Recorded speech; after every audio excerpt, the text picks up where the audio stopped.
Hola amigos, qué bueno es verlos nuevamente. Hoy trabajaremos el menú del sistema. Aquí mostraremos todos los módulos disponibles para el usuario que haya pasado la autentificación correctamente. Lo primero será crear la tabla encargada de almacenar la estructura del menú.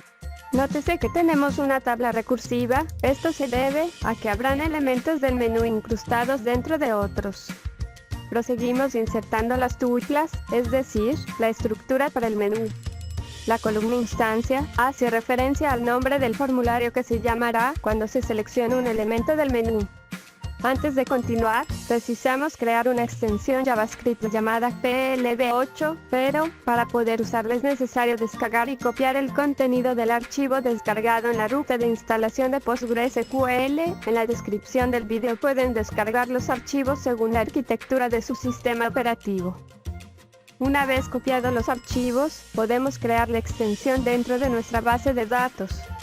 Ahora procedemos a crear dos funciones. La primera, fnMenuConsultaChildren, retornará un JSON, que a su vez, contendrá todos los elementos que pertenezcan a dicho elemento. Y la segunda, fnMenuConsultaTree, que generará una estructura tal, que luego podrá ser convertida y manipulada desde la capa de datos en nuestra solución. Continuamos creando una vista. Esta vista nos mostrará los elementos de menú de forma ordenada y secuencial. Finalmente la última vista, que será la encargada de unir todo lo que respecta al menú. Llegó el momento de trabajar con la solución C#, pero antes, hay que agregar un ensamblado que nos ayudará a interactuar mejor con los tipos de datos JSON. En la descripción del vídeo dejaré el enlace de descarga para el ensamblado newtonsoft.json. Cuando ya tengan el ensamblado, solo es necesario agregarlo como referencia en solución.entidades y solución.datos. En solución.entidades, creamos la clase llamada menú, y definimos sus propiedades tal cual según la tabla en la base de datos. A cada propiedad se le define su atributo JSONProperty, este se usará en la capa solución.datos. En solución.datos, creamos la clase llamada menúDL, y definimos dos métodos. El primero será público y se encargará de cargar toda la estructura del menú. El segundo será privado y se encargará de castear los datos traídos desde el servidor.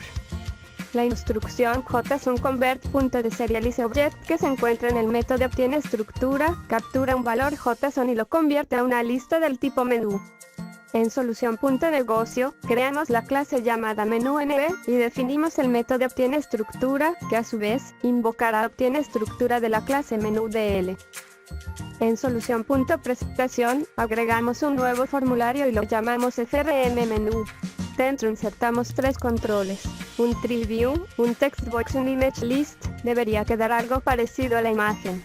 Además, también se definieron las siguientes propiedades.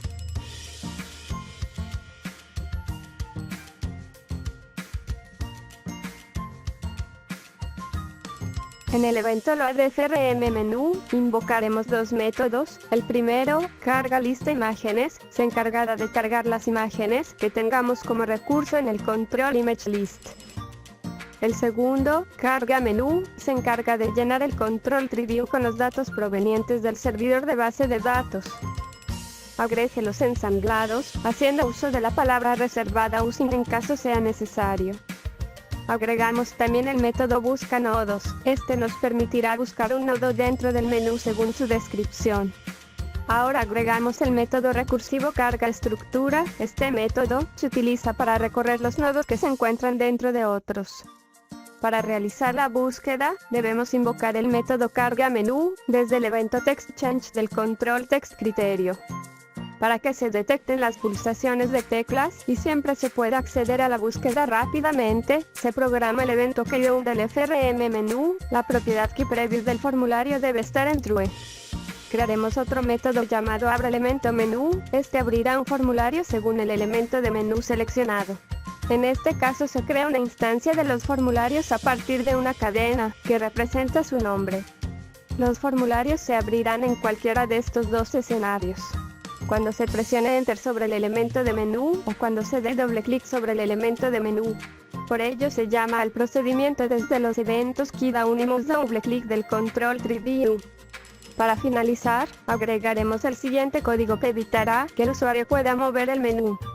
En solución.presentación, creamos un formulario llamado CRM principal, y le definimos las siguientes propiedades.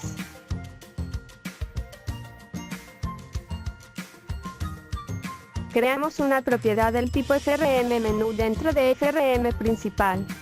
En solución.presentación creamos una clase abstracta llamada sesión, dentro de ella creamos una propiedad pública del tipo usuario, aquí se almacenarán los datos del usuario autentificado.